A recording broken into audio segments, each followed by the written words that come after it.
Hello YouTube.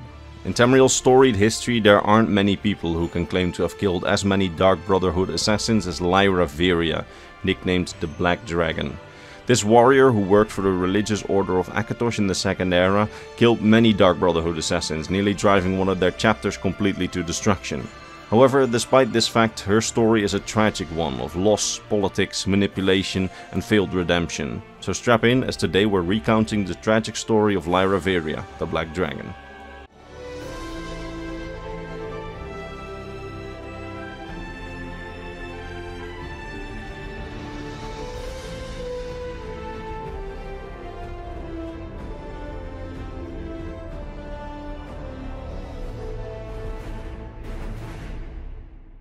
So this story essentially features two protagonists, the Black Dragon Lyra Viria and Primate Artorius, leader of the Temple of Akatosh and the Order of the Hour, a religious warrior order dedicated to Akatosh. Now we have to recount both their stories until their paths cross for you to fully understand the dynamics between these two people and why these two people nearly destroyed the Western Cyrodiil chapter for the Dark Brotherhood and took over the political power in the region. So let's start with Lyra Viria. Lyra was a female Imperial born in the middle of the Second Era, likely somewhere near Leowin. Details of her early life are practically non-existent, but we do know that at a relatively young age she found herself being recruited by the Dark Brotherhood. She would become one of their assassins, and a really skillful one at that. And over the years she completed many contracts and eventually found herself based in a Brotherhood sanctuary somewhere in western Blackmarsh. There she fit right into the family. In that sanctuary she had friends, a sense of camaraderie and familiar relationships. She felt at home, and it was a good life for a professional murderer, of course. And it wasn't long until she had attained the rank of Silencer, a personal assassin for one of the speakers of the Black Hand, the Brotherhood's leadership.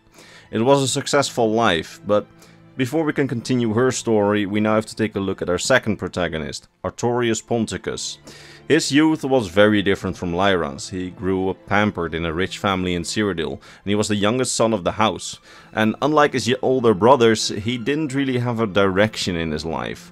While his brothers went into the family business and started careers, he had a very directionless life, and at some point he was suggested by his family that perhaps, just as the youngest children of many rich families did, he should dedicate his life to the worship of the gods. Now, he disdained this idea, and he started wandering the streets of the Imperial city looking for purpose. This eventually led him to a life of crime, running odd jobs for the underworld.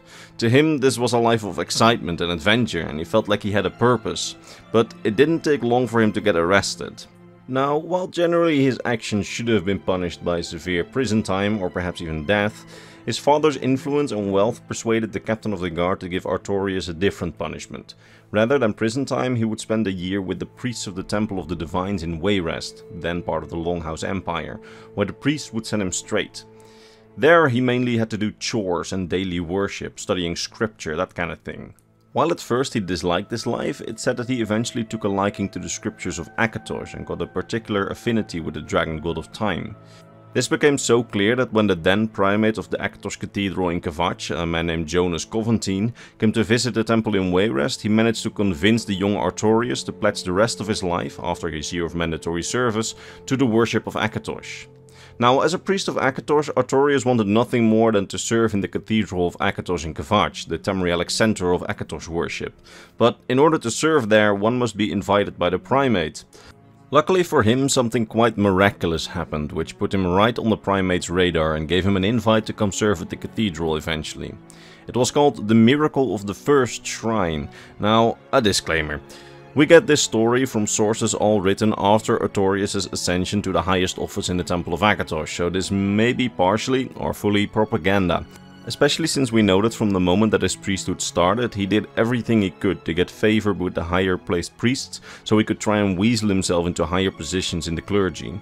So whether or not this story is true, well, I'll leave it to you.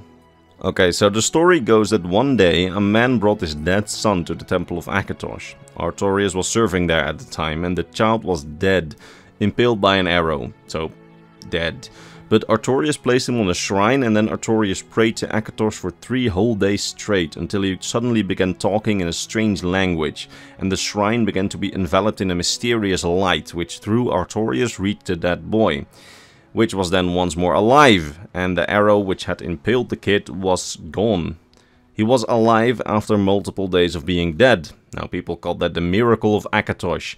Now whether it all happened exactly this way or was, perhaps staged by Artorias to get power, I'll leave that to you. All I'm saying is that considering his later life methods, faking something like this would not be completely out of character. Now, whether or not the story was fake, a miracle-performing priest is the kind of priest that the Akatosh clergy would want to, serve at the Great Cathedral in Kvatch. So it didn't really take long for Primate Jonas Coventine to invite Artorias to the Great Cathedral, where the two apparently had a quite close relationship, as Primate Jonas took Artorias under his personal tutelage, and Artorias, as a result, rose quite quickly through the church's ranks, until after a few years he was the undisputed number 2, only behind the primate himself in the clergy ranks. But once he had reached this number 2 status, it didn't take long for friction to start between Primate Jonas Coventine and Artorias, as Artorias advocated for the Temple of Akatosh and his clergy to expand its political power in the Empire, while Jonas wanted the Temple of Akatosh to continue focus itself on purely religious matters. How this got resolved? Well, we need some background story for that. Specifically, it's time to bring our other protagonist of the story back into the fold, Lyra Viria, the Dark Brotherhood Silencer. Because right around the time of the disagreement between Primate Coventine and Artorias, Lyra got a bone-chilling new assignment. Her speaker informed her that the Brotherhood sanctuary that she had served in had been picked for purification. Now, purification, for those who haven't played Oblivion's Dark Brotherhood questline, means that the Black Hand suspects that there's an infiltrator among the Dark Brotherhood's ranks, and instead of trying to find out who it is, the Black Hand selects a silencer, someone who can act outside the bounds of the Brotherhood tenets, of not killing other members of the Brotherhood, to kill everyone in a sanctuary, essentially using a blindfold and a shotgun in the hopes of also taking out the traitor.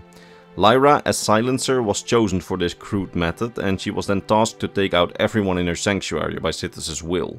Now remember, these were her only family and friends that she had known for well over a decade now, and she was supposed to wipe them all out. But, as a faithful assassin, she did carry out the assignment. She murdered everyone in the sanctuary, everyone she knew and loved, all in the name of Sithis and the Dark Brotherhood.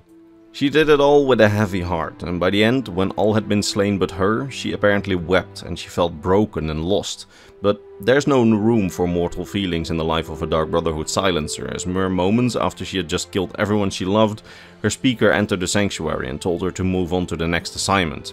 She wanted to refuse and asked the speaker for time to grieve over her family, but the speaker scolded her, calling her his tool, a simple weapon that ought not feel emotions. She then solemnly accepted the new contract, the contract on Primate Coventine's head. Because, you see, as Lyra had purged her sanctuary, Artorias, in a play for power over the Temple of Akatosh, performed the Black Sacrament and used it to set the Dark Brotherhood on his mentor.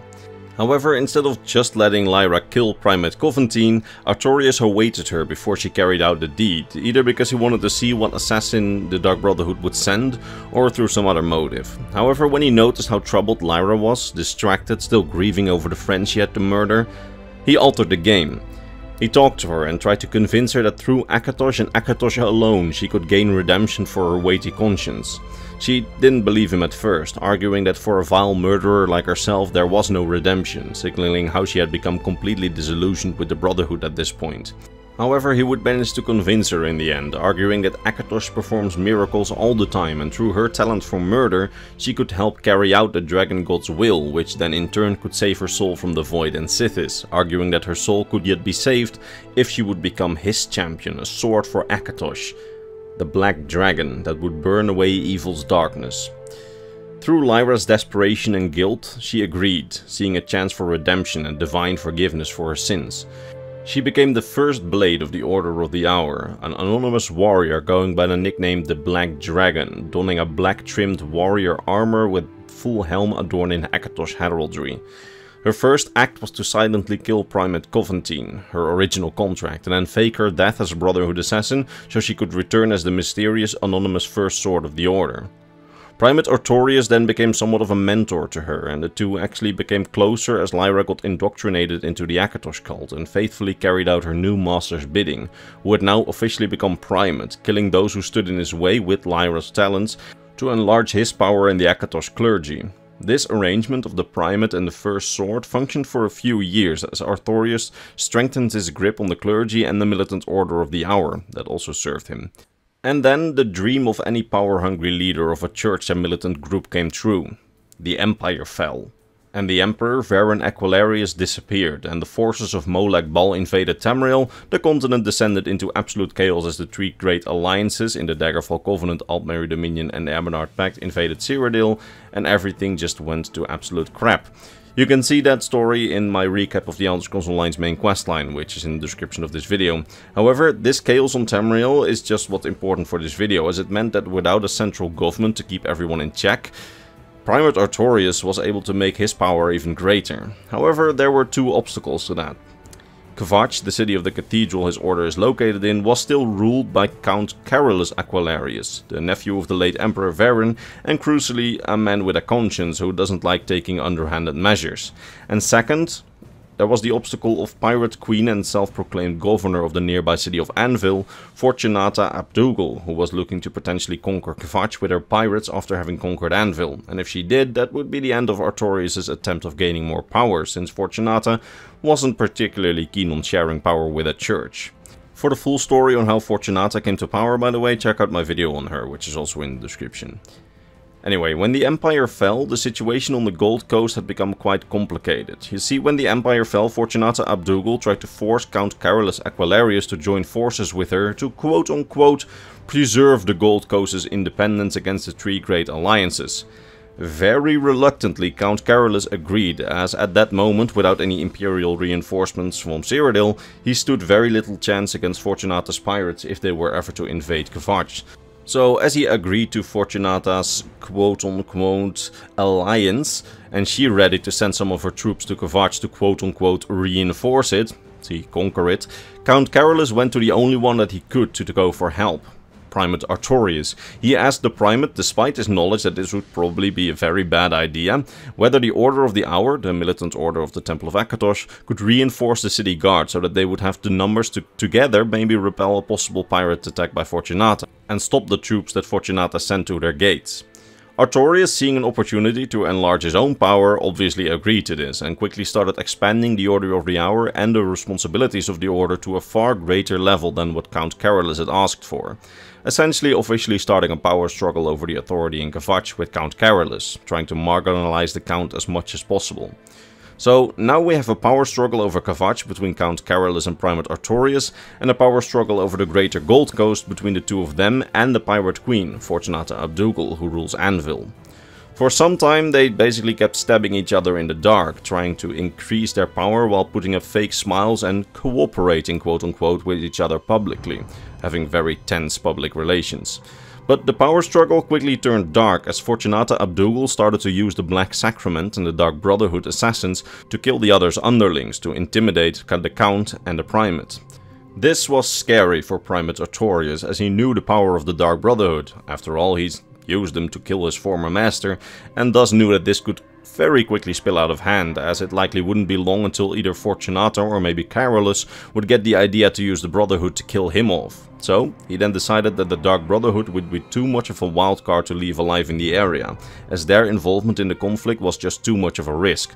So he then ordered the Black Dragon, Lyra Viria, to hunt down the local Brotherhood, kill their members and locate their sanctuary to burn it to the ground. So Lyra went to work, tracking down Dark Brotherhood members, capturing them after they made their kills, so she and Artorius could interrogate them about the location of their sanctuary and then kill them. While at the same time Primate Artorius exposed the murders in Kvatch that the Brotherhood undertook and put a spotlight on them as a way to make the people feel unsafe in Kvatch and thus expand the power of the Order of the Hour at the expense of Count Carolus. Unfortunately, none of the Brotherhood members would speak on the location of their sanctuary, so no matter how many assassins Lyra killed and tortured, they could not find out the location of the Brotherhood sanctuary. And this is around the time when we as the player joined the Dark Brotherhood in the Elder Scrolls Online's Dark Brotherhood questline. That questline is in large part dominated by the Order of the Hour trying to clamp down on the Brotherhood, and the Brotherhood trying to find out who the Black Dragon is, who has been killing so many of their members so that they can instead kill her. But that doesn't quite pan out the way the Brotherhood wants, as several of its members get killed during the investigations, and even worse, the Dark Brotherhood would soon be used for more than just killing underlings in the Great Gold Coast power struggle, because as the player you can witness that that the goody two-shoes Count Carolus Aquilarius, the one who hadn't really used the Brotherhood or underhanded tactics yet, has been driven to such desperation, feeling Fortunata and Artorius closing in on him, that he wanted to use the Dark Brotherhood to assassinate Fortunata Abdougal, as he saw her as the biggest threat of the two. The Brotherhood took this contract, and you and a fellow Brotherhood assassin killed the pirate governor successfully. However, this crossed a pretty big line. The assassination of Fortunata made it so that Primate Artorius had the Black Dragon double her efforts to destroy the local Brotherhood, leading to Lyra capturing even more assassins and torturing them. However, the Brotherhood eventually also gets on the trail of the Black Dragon, and they started to put effort into trying to discover who this Black Dragon actually is, devoting several Brotherhood members to investigate her. Eventually, the Brotherhood found out that the Black Dragon worked for the Order of the Hour, and thus did some members, including the player, infiltrate the Order of the Hour's headquarters in an attempt to assassinate the Black Dragon as a revenge for all the assassins that they've killed. Now, when you sneak around the headquarters of the Order, you can meet an innocent-looking figure in drab grey clothing who introduces herself as Lyra and offers to bring you to the Black Dragon's quarters. During your conversation, you as the player aren't aware yet who you're dealing with, but of course we are, as we've talked about the entire backstory to the questline. Now, in that context of you in the questline, this conversation with Lyra reveals that she's becoming slightly disillusioned with her current assignment, and as long as you stay friendly, she doesn't really attempt to kill you and simply reveals to you that the Black Dragon was once much like you, but that Akatosh teaches that nobody is beyond redemption. She then advises you to give up your search and run far away from everything that's happening and just find peace, because you won't find it here, saying that that is what she should have done from the start. However, at this point, one of your fellow assassins barges in and tries to set a trap for the Black Dragon. Seeing that she's getting outnumbered, Lyra then turns on the both of you. She reveals that she is the Black Dragon and assassinates your colleague assassin and then disappears. At this point, we don't know exactly what happened behind the scenes as we flee back to the Dark Brotherhood Sanctuary, but it seems that Lyra talked to Primate Artorius about the doubts that she was starting to form about the whole situation and arrangement as First Sword of the Hour, and her journal reveals that she was deeply conflicted by the point that we confronted her. And it seems that Primate Artorius at this point seems to have given her a similar speech as her former speaker back in the day, likely calling her a tool of his will to her face or something like that. Because Lyra, after this point, just gets completely disillusioned by the Primate and deserts the fight against the Dark Brotherhood, retreating to an ancient temple of Akatosh and ancient headquarters of the Order of the Hour, a place called Knight's Grave. Here she contemplates her life as she found no redemption in worship and feels like she's ready to just die at this point. Right as the player and their fellow assassin Green Venomtongue, an Argonian assassin and crucially sole survivor of Lyra's old sanctuary other than her, enter Knight's Grave to end the Black Dragon.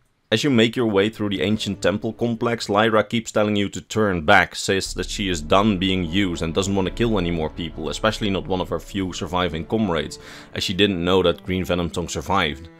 Almost begging the two of you to turn away and leave her there, as she has been lied to by everyone and now just wants to be left alone, but you two persist. And if you do, she kills Green Venomtongue after revealing that it was Artorius who set her on the Brotherhood. Something the Brotherhood wasn't sure of at this point, as they seemed to think that the Black Dragon acted on her own.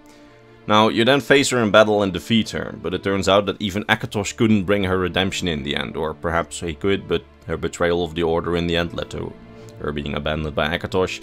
But anyway, upon her death, a mystical Wrath of Sithis appears and drags her soul to the void for eternal damnation for her betrayal of the Brotherhood. This is how her story ends, after the Brotherhood set her upon those that she loved most and the one offering her redemption in her darkest hour lied to her, and now her soul is condemned forever by Sithis.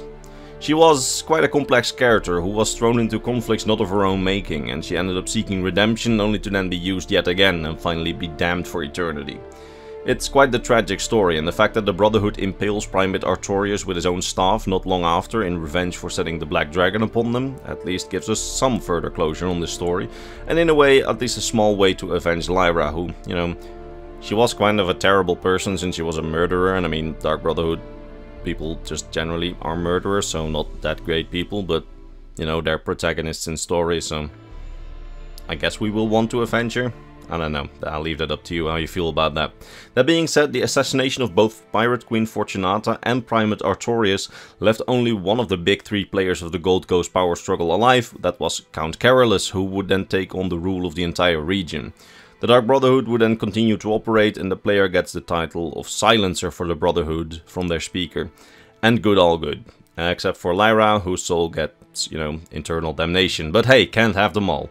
Anyway, that was the tragic story of the Black Dragon, and I hope that you enjoyed this video. Going into the story of the Elder Scrolls Online Dark Brotherhood DLC was something that was requested for a while now, and I hope you enjoyed it. And I hope that you learned something new about the Elder Scrolls universe today. And if you did, maybe consider, you know, returning for the next Elder Scrolls lore video, or subscribing to the channel. Both helps me out. Also liking this video helps me out, so, you know, consider it. Now, all that remains for me to be done is to thank my top Patreon supporters. Mr. Bernardo Binna, Gabriel Binna, Polarized Poutine, Pavel T, Bantam Gwar, Athena Iodis, Dragonborn of Nerevar, Volcure of Argonia, King Chris, Bulge, Scribe of the Scrolls, Doji, Fenrir, Sword of Bushido, Rakai, and Mr. Christmas. It's thanks to these people and all the others on screen that this channel stays alive and that I can make these videos, and for that I am very grateful. That said, I hope to see all of you in the next Elder Scrolls lore video, probably next week. Bye bye.